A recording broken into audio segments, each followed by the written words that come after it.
Mahalakshmi agro foods. ನನ್ನ ಹೆಸರು ಸತೀಶ್ ಅಂತ, ರಾಯಚೂರು. ಬ್ಯಾಂಕ್ನಲ್ಲಿ ಲೋನ್ ತಗೊಂಡಿದ್ದೀವಿ, ಇದೆಲ್ಲ ಆಗಿದೆ. ಅದ್ರ ಬಗ್ಗೆ ನಮ್ಮ ಚಂದ್ರಶೇಖರು ಡೀಟೇಲ್ಸ್ ಹೇಳ್ತಾರೆ.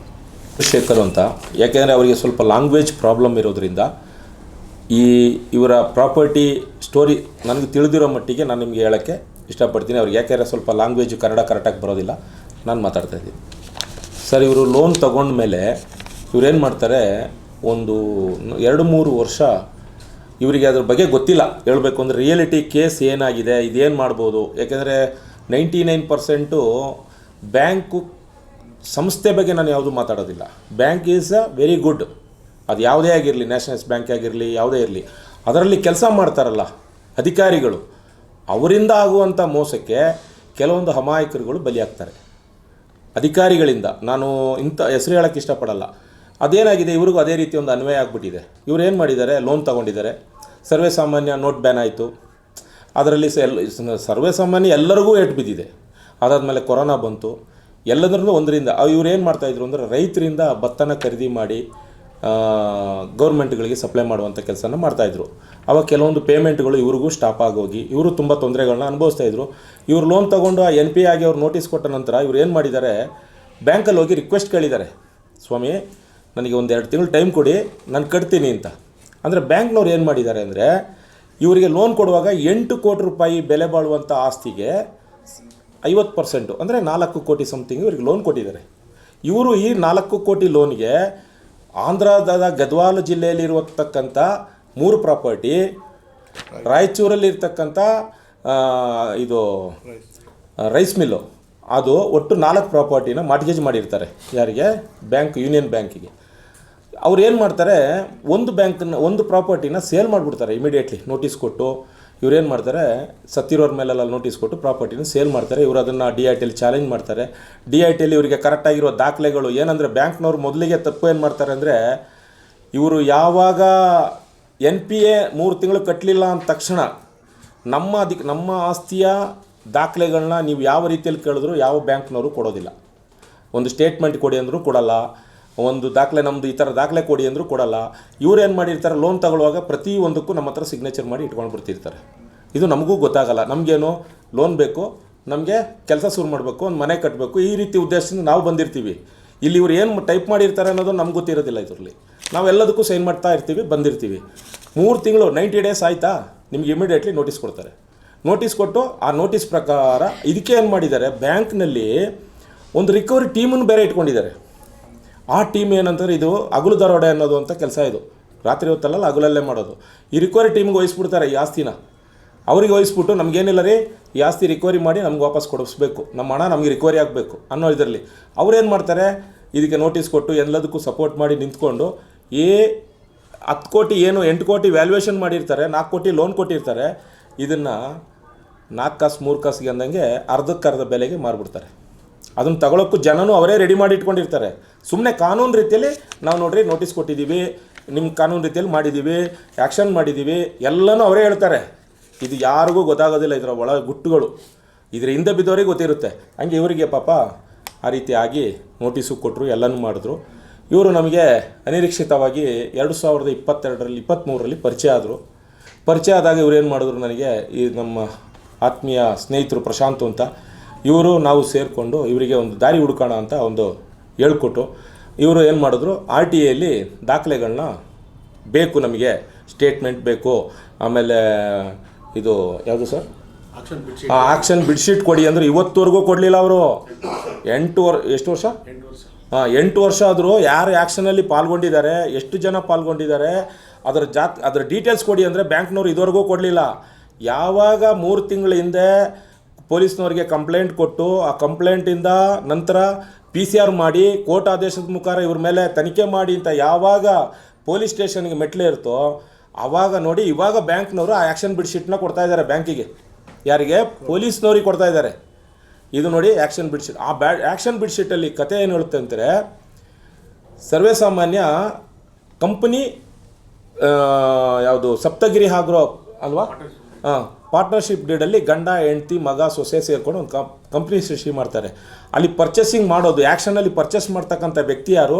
ಇಂಡಿವಿಜುವಲ್ ಯಾರು? ತಿರುಪತಯ್ಯ ಅಂತಕ್ಕಂಥ ವ್ಯಕ್ತಿ. ಆ ವ್ಯಕ್ತಿ ಪರ್ಚೇಸ್ ಮಾಡ್ತಾರೆ. ಇವರು ಅದನ್ನು ಸೇಲ್ ನೋಟಿಸ್ ಯಾರಿಗೆ ಕೊಡ್ತಾರೆ ಅಂದರೆ ಸೇಲ್ ಸರ್ಟಿಫಿಕೇಟ್ ಅಲ್ಲ, ಸೇಲ್ ಸರ್ಟಿಫಿಕೇಟ್ ಬಂದು ಕಂಪ್ನಿ ಕೊಡ್ತಾರೆ. ಆವಾಗ ಇವ್ರಿಗೆ ಕಂಪ್ನಿ ಕ್ರಿಯೇಟ್ ಆಗಿರೋದಿಲ್ಲ, ಯಾವುದೇ ಕಾರಣಕ್ಕೂ ಆಗಿರೋದಿಲ್ಲ. ಬರೀ ಓನ್ಲಿ ಯಾರಲ್ಲಿ ಮಾಡಿದ್ರು ತಿರುಪತಯ್ಯ ಅನ್ನುವಂಥ ವ್ಯಕ್ತಿ ಪರ್ಚೇಸ್ ಮಾಡಿದ್ದಾನೆ. ದಾಖಲೆಲ್ಲ ಅವರೇ ಹೇಳ್ತಾರೆ, ನಾವು ಹೇಳೋದಿಲ್ಲ. ಅವರೇ ಇವಾಗ PCR ಆದಾಗ ಕೋರ್ಟಿಗೆ ಅವರೇ ಸಬ್ಮಿಷನ್ ಮಾಡುವಂಥ ಕೆಲಸ ಅವರೇ ಮಾಡ್ತಾರೆ, ನಾವು ಹೇಳ್ತಾ ಇಲ್ಲ ಇದನ್ನು. ಇವರು ಏನು ಮಾಡ್ತಾರೆ, ಸೇಲ್ ಸರ್ಟಿಫಿಕೇಟನ್ನು ಕಂಪ್ನಿ ಮೇಲೆ ಕೊಡ್ತಾರೆ. ಯಾವುದು ಸಪ್ತಗಿರಿ ಆಗ್ರೋ ಫುಡ್ಸು ಅಂತ. ಸಪ್ತಗಿರಿ ಆಗ್ರೋ ಫುಡ್ಸು ಸೇಲ್ ಮಾಡಿದಾಗ ಪರ್ಚೇಸ್ ಮಾಡಿದಾಗ ಇರೋದಿಲ್ಲ. ಬೆಳಿಗ್ಗೆ ಪರ್ಚೇಸ್ ಮಾಡಿ ಅವ್ರ ಹೆಸರಿಗೆ ಏನು ಮಾಡ್ತಾರೆ ಅಂದರೆ ಇವರು 1 ತಿಂಗಳ ನಂತರ ಈ ಸೇಲ್ ಸರ್ಟಿಫಿಕೇಟ್ ಇಶ್ಯೂ ಮಾಡಿದಾಗ ಕಂಪ್ನಿ ಹೆಸರಲ್ಲಿ ಕೊಡ್ತಾರೆ ಆಗ್ರೋ ಫುಡ್ಸು ಅಂತ. ಇವರು ಕೇವಲ ಏನು ಆ್ಯಕ್ಷನ್ ಬಿಡ್ ಮಾಡಿದಾಗ 10% ಬಿಡ್ ಅಮೌಂಟು ಕಟ್ಟಿರ್ತಾರೋ ಅಷ್ಟೇ ಅವ್ರದ್ದು ಬಂಡವಾಳ. ತಿರ್ಗಿ ಅದೇ ಕಂಪ್ನಿಗೆ ಏನು ಮಾಡ್ತಾರೆ ಅಂದರೆ, ಇವತ್ತು ಸರ್ವೇ ಸಾಮಾನ್ಯ ಒಬ್ಬ ವ್ಯಕ್ತಿ ಬ್ಯಾಂಕಿಗೆ ಹೋದರೆ ನನಗೆ ಒಂದು 2 ಲಕ್ಷ ಲೋನ್ ಕೊಡ್ರಿ ಅಂತ ಕೇಳಿದ್ರೆ ಬ್ಯಾಂಕ್ ಏನು ಕೇಳುತ್ತೆ, ನಿಂದು ಸ್ಯಾಲ್ರಿ ಸರ್ಟಿಫಿಕೇಟ್ ತಗೋಬಾ, ನಿಂದು 6 ತಿಂಗಳು ಸ್ಟೇಟ್ಮೆಂಟ್ ಕೊಡು, IT ಕೊಡು, ಪ್ರತಿಯೊಂದು ಕೇಳುತ್ತೆ. ಆದರೆ ಇವರಿಗೆ ಲೋನ್ ಯಾವ ರೀತಿ ಕೊಟ್ಟಿದ್ದಾರೆ ಅಂದರೆ, ಕಂಪ್ನಿ ಸರಿಯಾಗಿ 1 ತಿಂಗಳೊಳಗೆ ಸೇಮ್ ಅದೇ ಕಂಪ್ನಿ ಮೇಲೆ ಲೋನ್ ಮಾಡಿಕೊಟ್ಟಿದ್ದಾರೆ. ಅದೇ ಕಂಪ್ನಿ ಮೇಲೆ ಲೋನು, ಅದೇ ಕಂಪ್ನಿ ಮೇಲೆ ಲೋನ್ ಮಾಡಿಕೊಟ್ಟು ಆವಾಗ ಬಂಡವಾಳ ಹಾಕಿರೋನಿಗೆ ಎಷ್ಟು, ಕೇವಲ 25% ಬಂಡವಾಳ ಅಷ್ಟೇ. ಮಿಕ್ಕಿದೆಲ್ಲ ಕಂಪ್ನಿ ಬ್ಯಾಂಕೇ ಕೊಡುತ್ತೆ ಲೋನು. ಇವೆಲ್ಲ ಈ ಥರ ಮಾಡಿ ಅನ್ಯಾಯ ಆಗಿದೆ ಸ್ವಾಮಿ, ನಮಗೆ ನ್ಯಾಯ ಕೊಡಿಸಿ ಅಂತ ನಾವು PCR ಹಾಕಿದ್ದೀವಿ. ಆ PCR ನಂತರ ಅದರ ಮೇಲೆ FIR ಆಗಿದೆ. FIR ಆಗಿ ಇವರೇನು ಮಾಡಿದ್ದಾರೆ, ಅದನ್ನು ಬೇಲ್ಗೋಸ್ಕರ ಓಡಾಡಿದ್ರು ಬ್ಯಾಂಕ್ನವರು ಮತ್ತು ಈ ಪರ್ಚೇಸರು ಎಲ್ಲರೂ ಸೇರಿಕೊಂಡು. ಇವಾಗ ಹೈಕೋರ್ಟಲ್ಲಿ ಪೆಂಡಿಂಗ್ ನಿಂತಿದೆ ಅದು ಬೇಲು. ಅವರು ಸ್ಟೇ ಮಾಡಿದ್ದಾರೆ, 4 ಜನ ಬ್ಯಾಂಕ್ನವರು ಹಾಕ್ಕೊಂಡಿದ್ದಾರೆ. ಇವಾಗ ಏನಾಗಿದೆ ಅಂತಂದರೆ, ಯಾವ ಸ್ಟೇಜಲ್ಲಿದೆ ಸರ್? ತನಿಖೆ ಇನ್ವೆಸ್ಟಿಗೇಷನಲ್ಲಿದೆ. ಆಮೇಲೆ ಮೇಯ್ನ್ ಏನಪ್ಪ ಅಂದರೆ, ಈ ಆ್ಯಕ್ಷನ್ನು ಬಿಡ್ಶೀಟನ್ನು ಈ ತನಿಖೆಯಲ್ಲಿ ಕೊಟ್ಟಿದ್ದಾರೆ. ಇಬ್ಬರು ಆ್ಯಕ್ಷನ್ ಮಾಡಿದ್ದಾರೆ, ಬಿಟ್ ಮಾಡಿದ್ದಾರೆ ಅಂತ. ಅಲ್ಲಿ ಎಲ್ಲೂ ಅವರು ಇನ್ನೊಂದು ಏನು ಮಾಡಿದ್ದಾರೆ ಅಂದರೆ, ಮಿಷನರಿಗಳು, ಪ್ಲಾಂಟರಿ ಮಿಷನರಿಗಳನ್ನ ಯಾವುದನ್ನು ಅವರು ಅದಕ್ಕೆ ನೋಟಿಸು ಕೊಟ್ಟಿಲ್ಲ, ಏನೂ ಮಾಡಿಲ್ಲ. ಅದನ್ನು ಒಳಗಡೆ ಇದ್ದ ಮಿಷನರಿಗಳು ಹೆಚ್ಚು ಕಮ್ಮಿ 1.5-2 ಕೋಟಿ ರೂಪಾಯಿ ಮಿಷನರಿನೂ ಮಾರಿದ್ದಾರೆ. ಜಾಗ ಎಷ್ಟು? 4 ಕೋಟಿ ಬರ್ಬೋದು. ಆಮೇಲೆ ಆ ಜಾಗ ಎಷ್ಟು ವ್ಯಾಲ್ಯೂಯೇಷನ್ನು? 2 ಕೋಟಿ. ಜಾಗ ಇದ್ರದಲ್ವಾ, KDBದಲ್ವಾ? KDBಯಲ್ಲಿ ಇದಾಗಿರೋ ಅಲರ್ಟ್ ಆಗಿರೋ ಪ್ರಾಪರ್ಟಿ ಎಷ್ಟು? 2 ಎಕರೆನಾ? 2 ಎಕರೆ ಪ್ರಾಪರ್ಟಿ. ಈ ಪ್ರಾಪರ್ಟಿನೂ ಮಾರಿದ್ದಾರೆ. ಆ ಪ್ರಾಪರ್ಟಿಗೆ ಸುತ್ತ 5 ಅಡಿ ಎತ್ತರದಲ್ಲಿ ಕಾಂಪೌಂಡ್ ಹಾಕಿದ್ದಾರೆ. ಅದರಲ್ಲಿ 2.5 ಎಕರೆ ಜಾಗದಲ್ಲಿ 1.5 ಎಕರೆ ಫುಲ್ ಬಿಲ್ಡಿಂಗ್ ಕನ್ಸ್ಟ್ರಕ್ಷನ್ ಇದೆ. ಅದನ್ನೆಲ್ಲ ಸೇರಿ 3 ಕೋಟಿ ಎಷ್ಟಕ್ಕೆ ಮಾರಿದ್ದು? 28 ಲಕ್ಷ. 3 ಕೋಟಿ 28 ಲಕ್ಷಕ್ಕೆ ಮಾರಿದ್ದಾರೆ. ಲೋನ್ ಕೊಟ್ಟಿದ್ದು 4.25 ಕೋಟಿ, ವ್ಯಾಲ್ಯೂಯೇಷನ್ 8 ಕೋಟಿ, 3 ಕೋಟಿ 28 ಲಕ್ಷಕ್ಕೆ ಮಾರಿದ್ದಾರೆ. ಅದನ್ನು ಮಾರಿ ನಂತರ ಏನು ಮಾಡಿದ್ದಾರೆ, ತಿರ್ಗಾ 1 ಕೋಟಿ ಚಿಲ್ಲರೆ ಬರಬೇಕು ಅಂತ DITಯಲ್ಲಿ OA ಹಾಕ್ಕೊಂಡಿದ್ದಾರೆ. OA ಹಾಕ್ಕೊಂಡ್ಮೇಲೆ ಇವಾಗ ಯಾವಾಗ PCR ಮಾಡಿ ಕಂಪ್ಲೇಂಟ್ ಮಾಡಿದ್ರು ನೋಡಿ ಸ್ವಾಮಿ, ಇವರಿಗೆ 27ನೇ ತಾರೀಕು ತಿರ್ಗಾ ಒಂದು ಹೊಸ ಸೇಲ್ ನೋಟಿಸ್ ಕೊಡ್ತಾರೆ. ಹೊಸ ಸೇಲ್ ನೋಟಿಸು ಏನು ಅಂತ, ಈ ಸೇಲ್ ನೋಟಿಸಲ್ಲಿ ಏನು ಹೇಳ್ತಾರೆ, 27ನೇ ತಾರೀಕು ಇವರ ಮನೆಯಲ್ಲಿ ಇವ್ರ ಮಿಸಸ್ ರಿಸೀವ್ ಮಾಡ್ತಾರೆ. ಮಾಡಿದ್ಮೇಲೆ ಇದೇ ತಿಂಗಳು 30ನೇ ತಾರೀಕು ಸೇಲ್ ಮಾಡ್ತೀವಿ ಅಂತ ಕೊಟ್ಟಿದ್ದಾರೆ ಒಂದು ಕಡೆ. ಇಲ್ಲಿ ಇನ್ನೊಂದು ಕಡೆ ಏನು ಮಾಡಿದ್ದಾರೆ, ಬರುವ ತಿಂಗಳು 9ನೇ ತಾರೀಕು ಸೇಲ್ ಮಾಡ್ತೀವಿ ಅಂತ ಕೊಡ್ತಾರೆ. ಇದು ಎಷ್ಟು ಜನಕ್ಕೆ ಗೊತ್ತಿರುತ್ತೆ? ಇದಕ್ಕೊಂದು ಸಮಯ ಇದೆ. ಸೇಲ್ ನೋಟಿಸ್ ಕೊಟ್ಟು ಇದಕ್ಕೆ 30 ದಿನ, 45 ದಿನ, 15 ದಿನ ಅಂತ ಸಮಯ ಇರುತ್ತೆ. ಅದು ಮಾಡಿಲ್ಲ ಇವರು. ಇವರೇನು ಮಾಡಿದ್ದಾರೆ, OA ಪೆಂಡಿಂಗ್ ಇದೆ DITಯಲ್ಲಿ, ಹೈಕೋರ್ಟಲ್ಲಿ ಸ್ಟೇ ಇದೆ ಸೇಮ್ ಪ್ರಾಪರ್ಟಿ ಮೇಲೇ ಇದೇ ಲೋನು. ಆದರೆ ಏನು ಮಾಡಿದ್ದಾರೆ, ತಿರ್ಗಾ ಇದು ಯಾವಾಗ FIR ಆಯಿತು ಇವ್ರ ಮೇಲೆ ತನಿಖೆ ಶುರುವಾಗಿದೆ. ತನಿಖೆ ಶುರುವಾದಾಗ ಹೊಸ ನೋಟಿಸ್ ಮೊನ್ನೆ ಕೊಟ್ಬಿಟ್ಟು ಇನ್ನು ಮಿಕ್ಕಿದ್ದು 3 ಪ್ರಾಪರ್ಟಿಯಲ್ಲಿ 2 ಪ್ರಾಪರ್ಟಿ ಸೇಲ್ ಮಾಡ್ತೀವಿ ಅಂತ ನೋಟಿಸ್ ಕೊಟ್ಟಿದ್ದಾರೆ. ಇಷ್ಟೆಲ್ಲ ನಡೆದಿದೆ. ಇದರ ಬಗ್ಗೆ ಬ್ಯಾಂಕಿನ ಬಗ್ಗೆ ನಾವು ಮೊದಲು ಕಾರ್ಪೊರೇಷನ್ ಬ್ಯಾಂಕ್ ಇತ್ತು, ಬ್ಯಾಂಕ್ ಮರ್ಜ್ ಆದಾಗದು ಯೂನಿಯನ್ ಬ್ಯಾಂಕ್ ಆಯಿತು. ಯೂನಿಯನ್ ಬ್ಯಾಂಕ್ ಆಗಲಿ ಕಾರ್ಪೊರೇಷನ್ ಬ್ಯಾಂಕ್ನೇ ಆಗಲಿ ಯಾವುದೇ ಬ್ಯಾಂಕನ್ನ ನಾವು ಎಲ್ಲೋ ಕೆಟ್ಟದಾಗಿ ಮಾತಾಡಲ್ಲ. ಆ ಬ್ಯಾಂಕ್ನಲ್ಲಿ ಇರ್ತಾರಲ್ಲ ಕೆಲವೊಂದು ಅಧಿಕಾರಿಗಳು, ಅವರಿಂದ ಇಡೀ ಸಂಸ್ಥೆಗೆ ಕೆಟ್ಟ ಹೆಸರು. ಇದನ್ನು ಮೇಲಾಧಿಕಾರಿಗಳು ಎಚ್ಚೆತ್ಕೊಂಡು ದಯವಿಟ್ಟು ಅನ್ಯಾಯ ಆಗಿ ಅವರಿಗೆ ನ್ಯಾಯ ಕೊಡಿಸ್ಬೇಕು. ಅವರು ಇವಾಗಲೂ ದುಡ್ಡು ಕಟ್ಟಕ್ಕೆ ರೆಡಿ ಇದ್ದಾರೆ.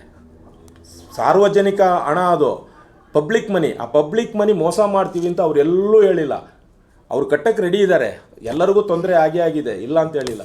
ಆದರೆ ದಯವಿಟ್ಟು ಅವರಿಗೊಂದು ಅನುಕೂಲ ಮಾಡಿಕೊಡಿ. ಇದನ್ನು ತನಿಖೆ ಆಗಲಿ, ಇದನ್ನು ಉನ್ನತ ಮಟ್ಟದಲ್ಲಿ ತನಿಖೆ ಆಗಬೇಕು. ಇದರಲ್ಲಿ ಯಾರ್ಯಾರು ಶಾಮೀಲಾಗಿದ್ದಾರೆ, ಯಾರ್ಯಾರು ಇದಕ್ಕೆ ಸಪೋರ್ಟ್ ಮಾಡಿದ್ದಾರೆ, ಅವರು ಎಲ್ಲ ಜಾತಕ ಹೊರಗಡೆ ಬರಬೇಕು ಅಂತ ತಮ್ಮ ಮಾಧ್ಯಮ ಮಿತ್ರಗಳ ಜೊತೆಗೆ ಸತೀಶ್ ಅವರ ಪರವಾಗಿ ನನಗೆ ಈ ವಿಷಯ ಬಗ್ಗೆ ತಿಳಿದಿರೋದ್ರಿಂದ ನಿಮ್ಮಲ್ಲಿ ಕೈ ಮುಗಿದು ಕೇಳ್ಕೊತಾ ಇದ್ದೀನಿ. PCR ಹಾಕಿದ ನಂತರ ಕೋರ್ಟು ನ್ಯಾಯಾಲಯದ ಆದೇಶದ ಪ್ರಕಾರ ಇದು ಅನ್ಯಾಯ ಆಗಿದೆ ಅಂತ ತಿಳಿದು ಬಂದಾಗ ಇದನ್ನು ಇನ್ವೆಸ್ಟಿಗೇಷನ್ ಮಾಡಿ ಅಂತ FIR ಮಾಡೋಕ್ಕೆ ರೆಫರ್ ಮಾಡಿದ್ರು.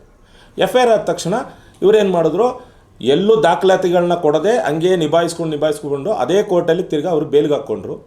ಅಲ್ಲಿ ಬೇಲ್ ಆಯಿತು, ಹೈಕೋರ್ಟಲ್ಲೂ ಹಾಕ್ಕೊಂಡ್ರು, ಕಲಬುರಗಿ ಹೈಕೋರ್ಟಲ್ಲಿ, ತಿರ್ಗಾ ರಾಯಚೂರು ಕೋರ್ಟಲ್ಲಿ ಹಾಕ್ಕೊಂಡ್ರು. 2 ಕೋರ್ಟಲ್ಲಿ ಹಾಕಕ್ಕೆ ಬರಲ್ಲ ಅಂದ್ಬಿಟ್ಟು ಯಾವಾಗ ರಾಯಚೂರು ಕೋರ್ಟಲ್ಲಿ ವಿಡ್ರಾ ಮಾಡಿಕೊಂಡ್ರು, ಕಲಬುರಗಿ ಹೈಕೋರ್ಟಲ್ಲಿ ಅವರಿಗೆ ಸ್ಟೇ ಸಿಕ್ಕಿದೆ. ಅದು 2 ಸಲ 3 ಸಲ ಬಂತು ಕೋರ್ಟ್ ಮುಂದೆ, ಅದು ಏನೋ ಸಮಯ ಅಂತರದಿಂದ ರೀಚ್ ಆಗಲಿಲ್ಲ ಕೇಸು. ಇವಾಗ ತಿರ್ಗಾ ವೆಕೇಷನ್ ನಂತರ ಅದು ಮುಂದುವರಿತದೆ. ಅದರಲ್ಲಿ ಖಂಡಿತ ಅವರೇ ಹೇಳಿದ್ದಾರೆ, ಕಂಪ್ನಿ ಯಾವತ್ತೂ ಪಾರ್ಟಿಸಿಪೇಟ್ ಮಾಡಿಲ್ಲ, ತಿರುಪತಿಯನ್ನೇ ಮಾಡಿರೋದು ಅಂತ ಅವರ ಪೆಟಿಷನ್ ಕಾಪಿಯಲ್ಲಿ ಅವರೇ ಹೇಳಿದ್ದಾರೆ. ಅದಕ್ಕಿರೋ ದಾಖಲೆನ ಅವರೇ ಕೊಟ್ಟಿದ್ದಾರೆ. ಇದರಲ್ಲಿ ಯಾರು ಸರ್ ಪಾರ್ಟ್ನರ್ಶಿಪ್ ಡೀಡಲ್ಲಿ ಇವ್ರಿಗೆ ರಿಪ್ರೆಸೆಂಟೇಷನ್ ಇವರಿಗೆ ಕೊಟ್ಟಿದ್ದಾರೆ, ಸತೀಶ್ ಅವ್ರಿಗೆ ಕೊಟ್ಟಿದ್ದಾರೆ. ಪೆಟಿಷನರ್ ಬಂದು ಸತೀಶು, ಮಹಾಲಕ್ಷ್ಮಿ ಆಗ್ರೋ ಫುಡ್ಸು. ಇವರಲ್ಲಿ ಎಷ್ಟು ಜನ? 7 ಜನ, 4 ಜನ ಪಾರ್ಟ್ನರ್ಸ್.